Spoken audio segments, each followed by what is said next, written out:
नमस्कार दोस्तों, आज का जो हमारा विषय है वो बहुत ही महत्वपूर्ण है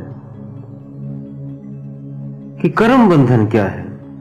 तो दोस्तों पहले जानते हैं, अगर आप ध्यान करते हैं लेकिन ध्यान में आगे नहीं बढ़ पाते या किसी बीमारी से आप बहुत सालों से लड़ रहे हैं या घर में पारिवारिक कोई क्लेश है,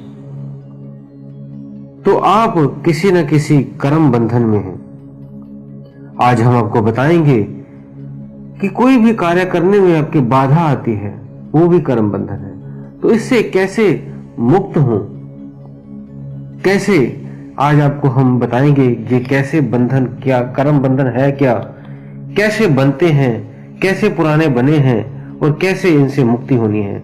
इन तीनों के विषय में आपको पूरी जानकारी हम देने जा रहे हैं।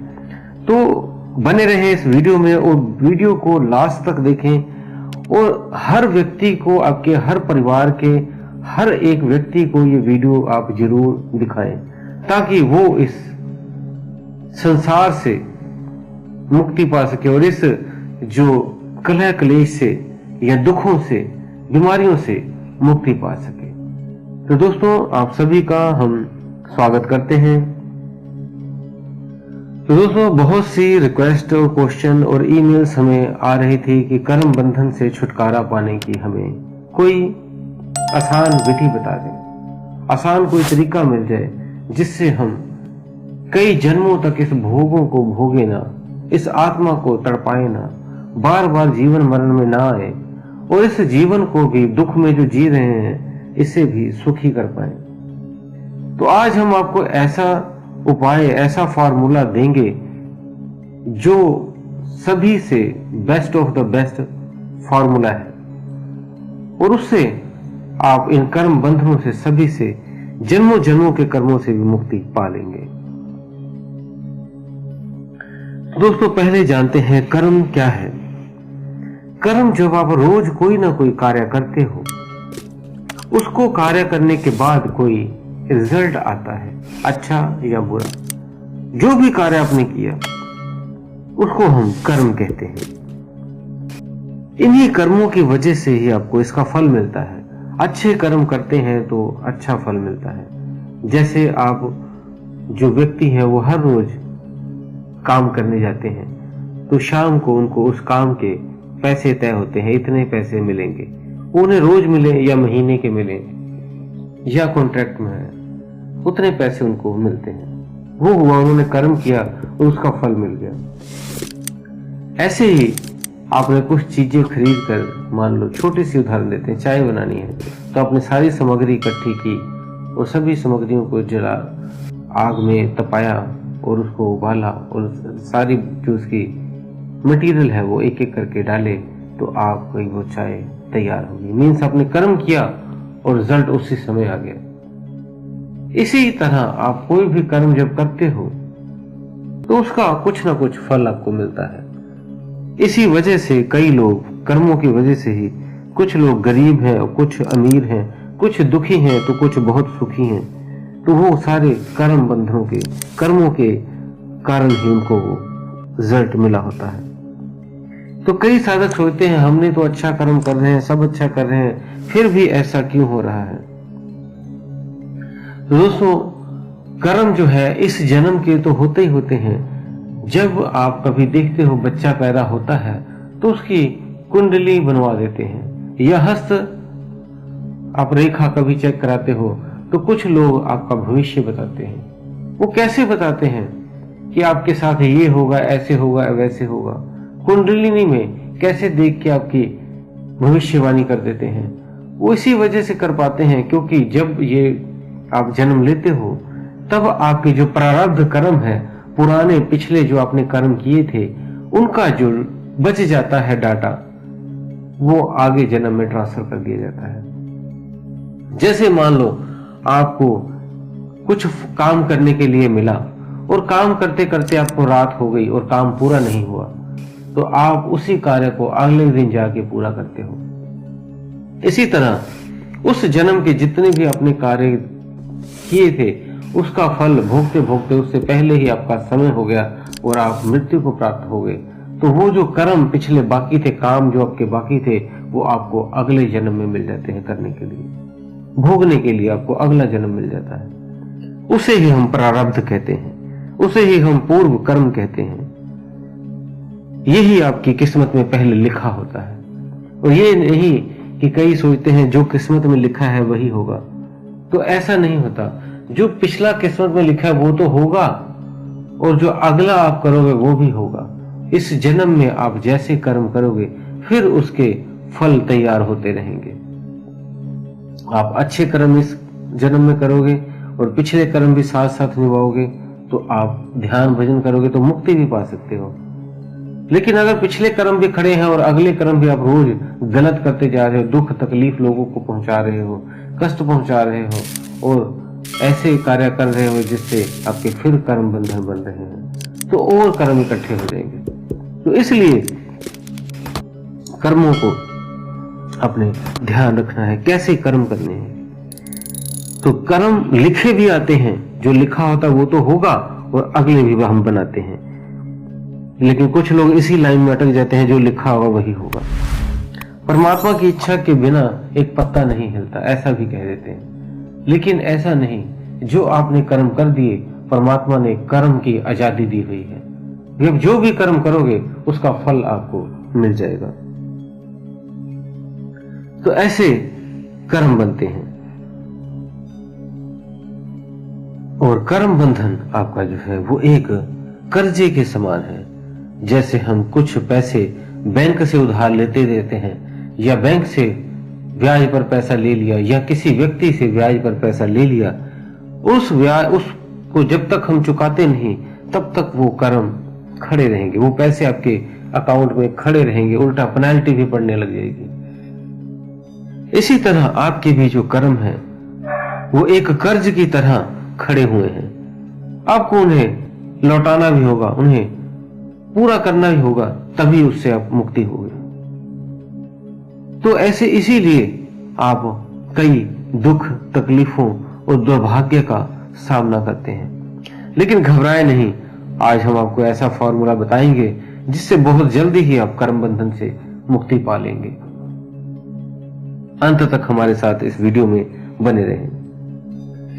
अब आपको कैसे पता चले कि आप भी किसी कर्म बंधन में हैं?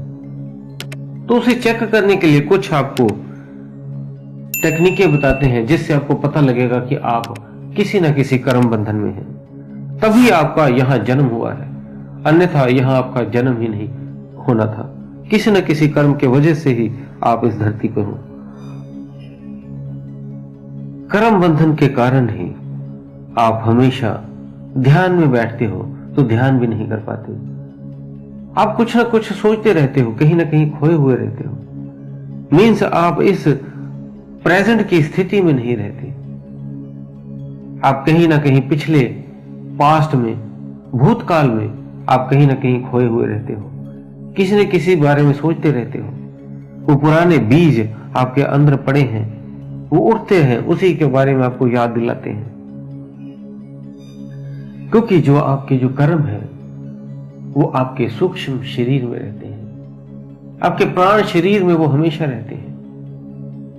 इस प्राण शरीर में वो आपके कर्म पड़े हैं। इसीलिए कईयों को अपना शरीर हल्का नहीं लगता, भारी भारी लगता है उनको शरीर, भारीपन महसूस होता है। ऐसा क्यों? क्योंकि कर्म उनके प्राण शरीर में फंसे हुए हैं, उससे भारी पड़े हुए हैं, उनका शरीर भारी होता है। उन्होंने खाया भी कम होगा तो उन्हें लगेगा मैंने बहुत ज्यादा खा लिया। हमेशा भारीपन महसूस करना, और हमेशा कोई भी कार्य जब करते हैं तो उसमें फेल हो जाना। कोई भी नया कार्य करते हैं, कुछ सालों बाद फेल हो जाना, कुछ दिनों में फेल हो जाना, मीन्स हम इसे कह देते हैं अनलकी होना। कि कोई भी कार्य करते हैं, हर कार्य में असफलता ही असफलता मिल रही है। तो ऐसा असफलताएं जो आपको मिल रही हैं, ये कर्म बंधन के कारण हो रही हैं। और किसी का आप अच्छा कार्य करने जाते हैं, उल्टा वो आपको बुरा देखता है, आपके साथ वो अच्छा नहीं करता है। आप कई लोगों का भला करते हो, लेकिन जब आपकी बारी आती है तो कोई आपका भला नहीं करता। तो आप सोचते हो मैंने इतने लोगों की मदद की, इनकी सहायता की, ऐसे किया वैसे किया, उल्टा ये मुझे ही गलत ठहरा रहे हैं या मेरे समय पर मेरी कोई मदद ही नहीं करता। उसमें कोई भी आ सकता है, भाई की मदद की हो, बहन की मदद की हो, पति की, पत्नी की, सास की, बहू की, किसी की भी, लेकिन सब अपने अपने। कोई दोस्तों की मदद की है, लेकिन वो अब आपसे पीठ दिखा रहे हैं। ऐसे ही कई घरों में जो क्लेश आप देखते हो, पति पत्नी की आपस में नहीं बननी, एक दूसरे को बोलते रहते हैं। उनका पिछले जन्म का कर्म बंधन पड़ा है, इस जन्म में वो पूरा कर रहे हैं एक दूसरे को बोलकर। सास बहू से लड़ रही है क्योंकि वो पिछला कर्म अपना रिलीज कर रही है, अपने बदले पूरे कर रही है। पिछले जन्म में वो सास बनी होगी या कोई उसका रिलेशन ऐसा है जो कर्म हो गए हैं वो उसे पूरा करने आई है। ऐसे ही कोई बच्चे घर में बीमार पैदा हो जाते हैं, बचपन से ही उन्हें कोई ना कोई बीमारी हो जाती है और कई बीमार ही रहते हैं कई जीवन कई समय तक। तो वो अगर आपने किसी का गलत धन ले लिया होता है तो उसे वो धन को बीमारी में खर्च कराकर वापस चले जाते हैं। तो इस तरह से कई कर्म बंधन आपको बांधते हैं। तो ये अगर घर में कोई इस तरह का कलह क्लेश है तो समझ लें आप कर्म बंधन में हैं। आपके साथ जितने भी रिलेशन है, पति पत्नी का भी बना है तो उसका भी पीछे कोई कर्म है, वो बैलेंस करने आए हैं। बेटे और मां का है, बाप का है, उसमें भी कोई कर्म है, वो पूरा करने आए हैं। आपके कोई पैसे लेके भाग गया, ये नहीं दे रहा, ये भी कोई कर्म पिछला चल रहा है। और कई नए कर्म भी बना रहे होते हैं, तो ये भी ना सोचे भी पिछले कर्म के कारण हुआ है। कई बार नए कर्म भी आपके साथ बनते हैं। दूसरा व्यक्ति आपके साथ इस जन्म में नए बंधन आपके साथ बना रहा है, फिर आपने उस बंदे से दोबारा बदला लेना होगा, फिर जन्म होगा। इसी बदले से जैसे आपने किसी से पैसे लेने हो, उसे बोलते हैं पैसे दो, हमारे पैसे दो, तो वो नहीं दे रहा, उससे कोई दिक्कत है, परेशानी है, नहीं दे पा रहा, तो वो एक कर्म बंधन बन गया। अब अगले जन्म में आप उससे किसी न किसी तरह से वो पैसे लोगे। तो ये कर्म बंधन एक दूसरे को उलझा रहा है, बना रहा है। आप ना चाहते हुए भी आपके सामने वाला व्यक्ति आप पे कर्म बंधन बांध रहा है। तो इस कर्म बंधनों से कैसे छुट्टी लेंगे, कैसे छुटकारा पाएंगे? और कई व्यक्तियों को तो डर लगता है, वो पहाड़ी पे जाते हैं तो उन्हें डर लगता है, वो पानी के पास जाते हैं, नदियों के पास जाते हैं, उन्हें डर लगता है। तो ऐसा क्यों? जब उन्होंने भी किसी को गलत कर्म करके वहां पे जैसे किसी को मार दिया हो या कुछ कर दिया हो, तब वो जगह उनके जहन में एक भय पैदा कर देती है और वो भय उनके प्राण शरीर में होती है। और जब वो दोबारा उस जगह पे इस तरह की जाते हैं तो उन्हें वही डर सताता है अंदर से। तो इस तरह की भी कई चीजें होती हैं, लेकिन इनका जो फैसला होता है वो समझौतों से होता है। आपने देखा होगा कई बार कई लोगों में झगड़े हो जाते हैं तो उनका फैसला होता है। अब हम तीसरे चरण में आ गए हैं। अपने पहले चरण में आपको हमने कर्म बताया, दूसरे चरण में बताया कि आप कर्म बंधन में है या नहीं है। तीसरे चरण में हम आपको बताने जा रहे हैं इसमें कैसे इस कर्म बंधन से आप छुटकारा पाएंगे। बहुत ही आसान विधि से आपको बताएंगे।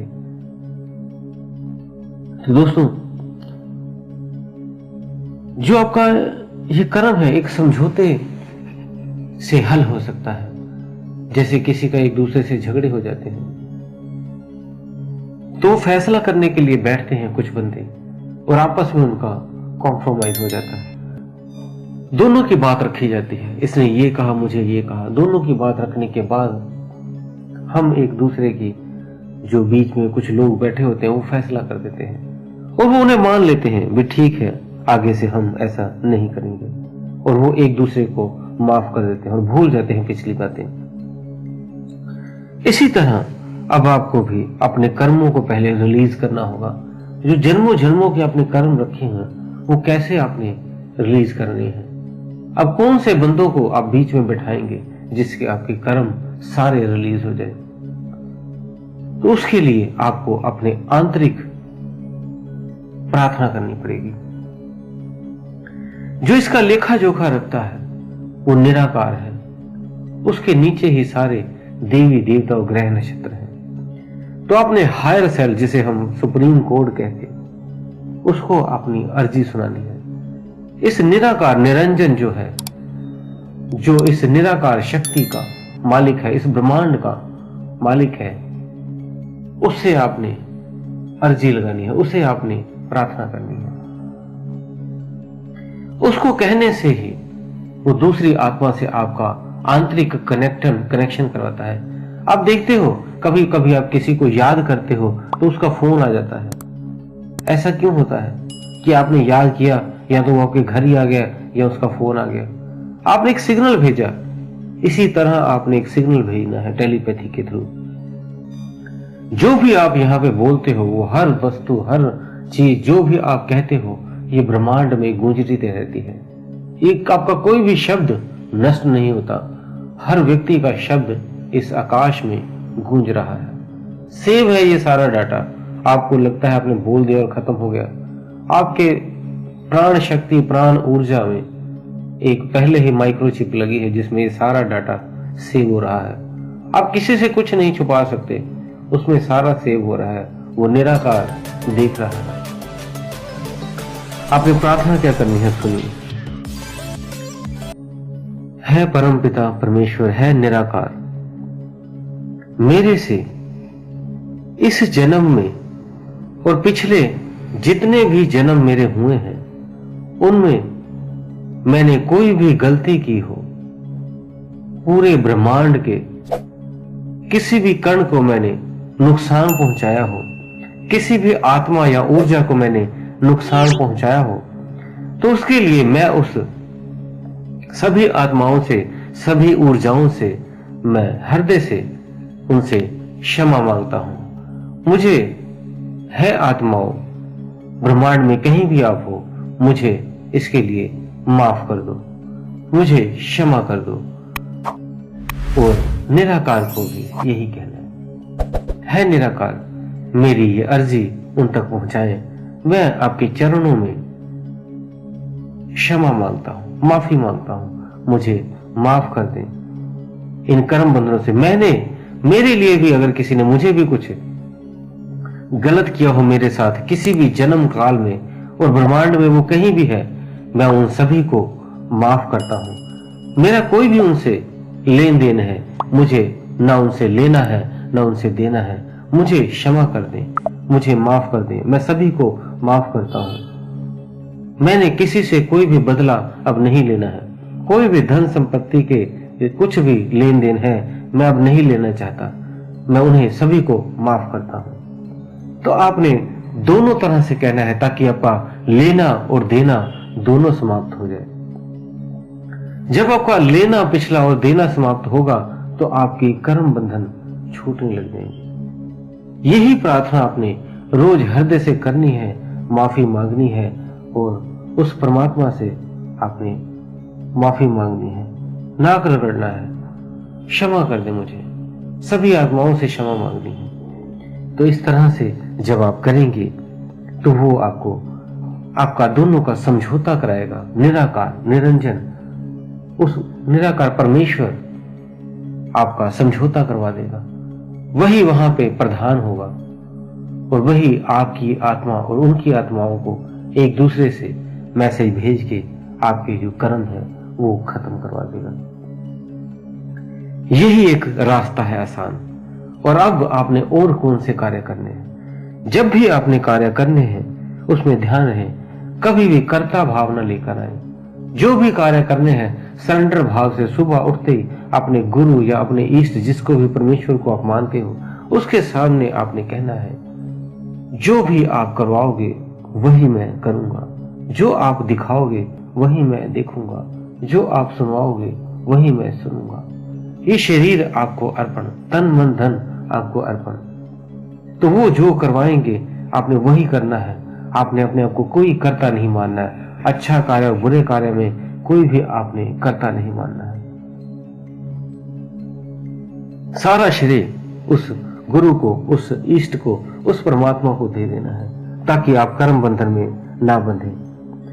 और हो सके रोज आपने अच्छे कार्य करने हैं, जिसे हम पुण्य के कार्य करने को कह देते हैं। किसी की सहायता करते रहें, कोई ना कोई, चाहे पैसे के रूप में, चाहे वैसे हेल्प करें, मदद करें, सहायता करें। कोशिश करें पूरे दिन में एक ऐसा कर्म हो जाए जिससे किसी का भला हो जाए। किसी को खाने को दे दिया, किसी को वैसे मदद कर दी, सहायता करनी है किसी की। अच्छा कार्य कोई ना कोई एक कर देना है रोज। ज्यादा हो जाए तो ज्यादा करें, लेकिन अच्छे कार्य करें, जिससे भी जब पाप के कर्म और पुण्य के कर्म ज्यादा हो जाते हैं तो पाप के कर्म क्षीण हो जाते हैं, उसके सामने दब जाते हैं। ईश्वर भी माफ करने लग जाता है कि ये बहुत अच्छे कार्य करता है। जैसे कोई व्यक्ति बहुत ज्यादा अच्छे काम करता हो, एक कार्य अगर उससे गलती होगी तो वो उसे माफ कर देते हैं कि ये कोई बात नहीं, अच्छा बच्चा है, अच्छा बंदा है, अच्छा व्यक्ति है। तो इसीलिए वो भी आप अच्छे कर्म करते रहें। और प्राणायाम करें, ब्रीथिंग, लॉन्ग ब्रीथिंग करें, भस्त्रिका करें। लॉन्ग, कईयों को प्राणायाम की इतनी जानकारी नहीं है तो उनको हम बता देते हैं कि वो लंबे लंबे सांस लें और लंबे लंबे सांस छोड़ें।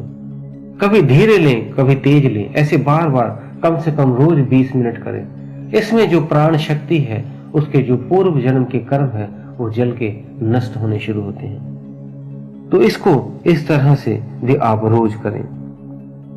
अच्छे कार्य करें, लॉन्ग ब्रीथिंग करें और रोज प्रेयर करें। और जो भी कार्य आप करें वो चेक करें कोई भी किसी के प्रति हानिदायक ना हो, किसी को नुकसान ना पहुंचे। जो भी आप कार्य कर रहे हो, ये ना हो किसी के 1 रुपया भी आपने फालतू नहीं लेना है। जो कार्य किए उसके उतने पैसे लो। कोई भी गलत कार्य करके धन नहीं कमाना है।